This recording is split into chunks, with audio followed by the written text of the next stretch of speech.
Good morning, students. I hope all of you are doing fine in this lockdown period, and of course, you people are studying also at your home and completing in the regular basis all the exercises. If some of you have not done the homework, please do it because this is the very crucial time for you. You can utilize as most of the timings in this lockdown period. Today we will be starting the new chapter, that is fraction, and we will be doing this as this is not a new for you. You have already done in your class 5 also and in class 6 also. So we are doing the new chapter fraction, right student? So first of all we will deal with all the fractions definition. I think all of you have been known about the definitions, but still I am going to have a recap of all the definitions which you have already know in your previous classes. First of all, what is fraction? The fraction is the number of the form a by b where a and b are natural numbers are known as fraction. In a by b, we can call a as numerator and b as the denominator. This is not new for you. You have already known that the upper part is known as the numerator and the lower part is known as the denominator. Right? So here it is a by b. So a is numerator and b is denominator. One more thing I have to let you know. This is natural number. Why they have not said the integer? They can say it is like that ki a and b are the integers. No. For the fraction, it is the definition, the number of the form of a by b, where a and b are natural numbers. Please consider these are not the integers, because fraction is always a sum term which is in the positive mode. They never come in the negative answer or negative way. So, what happens if a or b will be negative? Say what happens if your numerator is negative and denominator is positive? Then it becomes a rational number. It is the next chapter in your class. So, we will be reading rational number in the next topic. But right now we have to do with the concentrate on the fraction. The fraction is something positive term. Both numerator as well as denominator is positive. So, it is fraction.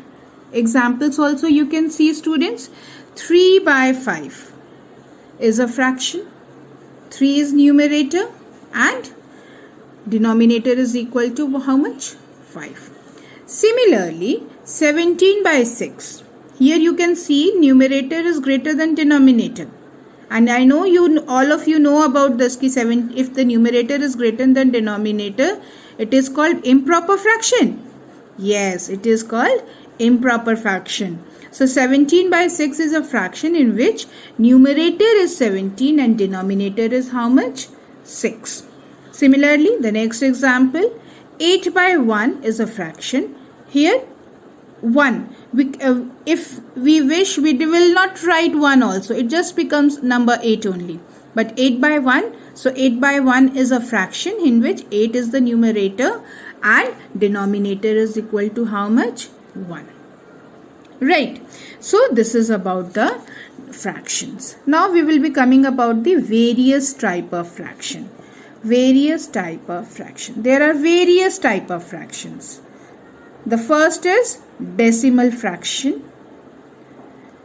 Decimal fraction, if you want to recall, it is decimal fraction is whose denominator is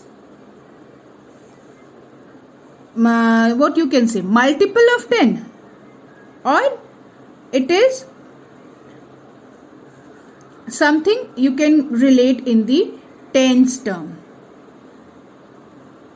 So it is a fraction whose denominator is any of the number 10, 100, thousands is called the decimal fraction. You can say it is the 10 or the power of 10. Each of the fraction is 3 by 10, 27 by 100, 31 by 1000. These are all known as the decimal fraction, because here the denominator you can see is the either 10 or the power of 10. Here it is 100, that is 10 square. Here it is 1000, that is 10 cube, and so on. You can write almost all the type of question. Now the next type of fraction is vulgar fraction. What is vulgar fraction? Whose denominator is not the power of 10 or 10. So that is a vulgar fraction. So what is the definition of a vulgar fraction? A fraction whose denominator is a whole number other than 10, 100, 1000, etc. is known as the vulgar fraction. It could be anything.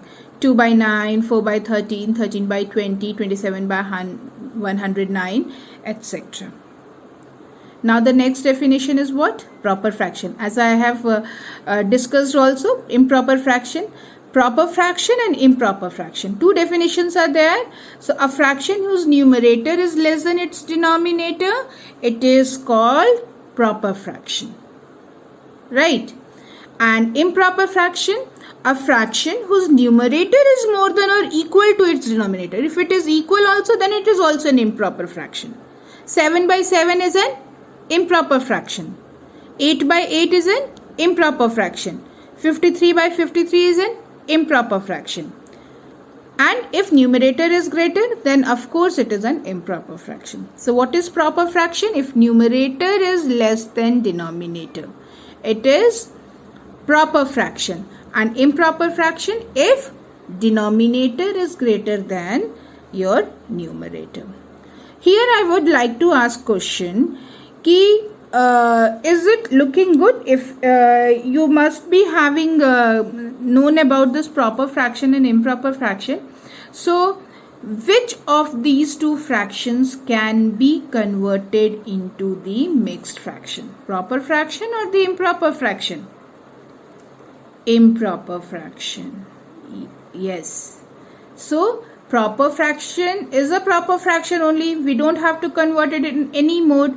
But now we can convert improper fraction into the mixed fraction. So in the next we will be having this mixed fraction. So mixed fraction is like this: 1 3 by 4, 4 5 by 7, 7 9 by 13. How you will write it like? Here I am doing for you in the copy. See, for example, one mixed term we can take as 11 by 7. 11 by 7. Let me know whether this is proper fraction or improper fraction. This is improper fraction. So we have to convert this improper fraction into the mixed term. So how we will do? Denominator is always be a divisor. 11 will become a dividend and we will divide it. So 7 ones are 7. Right? So it is 7 ones are 7. You can recall this is known as quotient, this is known as remainder, and this is known as the divisor. And this is known as what? Dividend. Yes, it is dividend. So how we will write? 11 by 7 can be written as quotient always written in the mid part, remainder always written in the upper part, and divisor, not dividend. Some of the students get mistaken it by dividend. It is D stands for divisor, not dividend. So quotient, remainder upstairs, and divisor downstairs. Right? So 11 by 7 can be written as, what is quotient over here? 1. And what is remainder over here? 4. And what is divisor? 7. So 11 by 7 can be written as 1 4 by 7. These are the equivalent fractions. One more example I would like to take. Then we will go for the next topic. Say for example, you are having 25 by 7. Right? Again we will be doing division. 7, 25. So 7 3s are 21. Okay? 4. This is quotient, this is remainder, and this is divisor. So 25 by 7 can be written as 3 in the middle, 4 up 1 and 7 downstairs. Right? We can rewrite this mixed term into the improper fraction. How come? We just multiply these two and add. So this is like 7 into 1 plus 4 by 7. Denominator is not changing. So 7 plus 4 is 7. 11 by 7. See, you can see this has been converted. Both are equal. Right? Similarly, in the second example also, we are having 7 into 3. Just numerator changes. Denominator is same only. 7 3s are 21 plus 4. So that is equal to 25 by 7. See, these two are again equal. You can see. So by this method, we can convert improper fraction into the mixed term and mixed term into the proper fraction. Right? Okay. So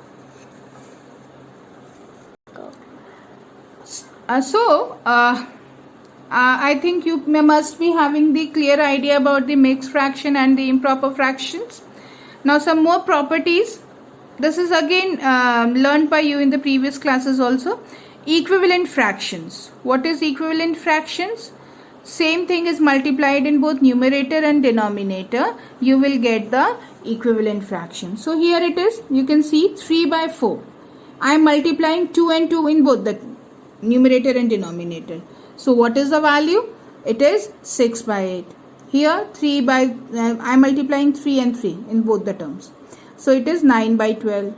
Similarly, so etc. For a single fraction, I have various equivalent fractions also. Right? So equivalent fractions, what is the definition? You can see a given fraction and the fraction obtained by multiplying or dividing its numerator and denominator by the same non-zero number are called the equivalent fractions. Next, what is like fraction? Having the same denominator. If the different fractions have the same denominator, it is known as the like fractions. And if the denominator is not same, it is unlike fractions. What about the numerator? Numerator can be same or different, that is not a question. Only the term, if the fractions will be similar or like fraction only if they have the same denominator. We are not asking about the numerator, only denominator. Please make it in mind. Like fraction, denominator should be same, not the numerator part. Similarly, unlike fractions, if the denominators are not equal, they are unlike fractions.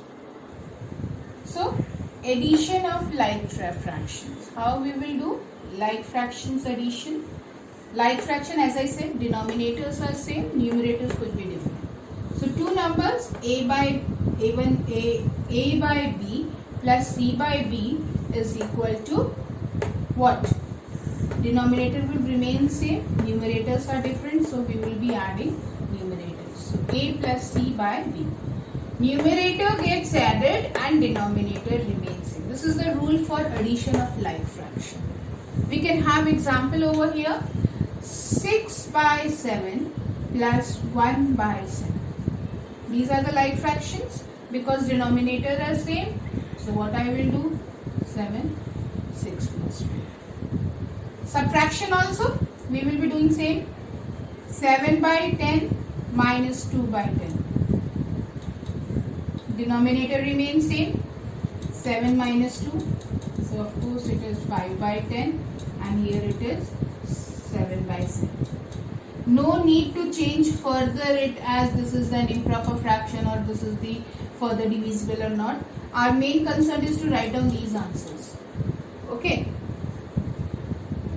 We can write it as 1 also, and we cannot write it also 1. It will be like, वो बाद में देखेंगे.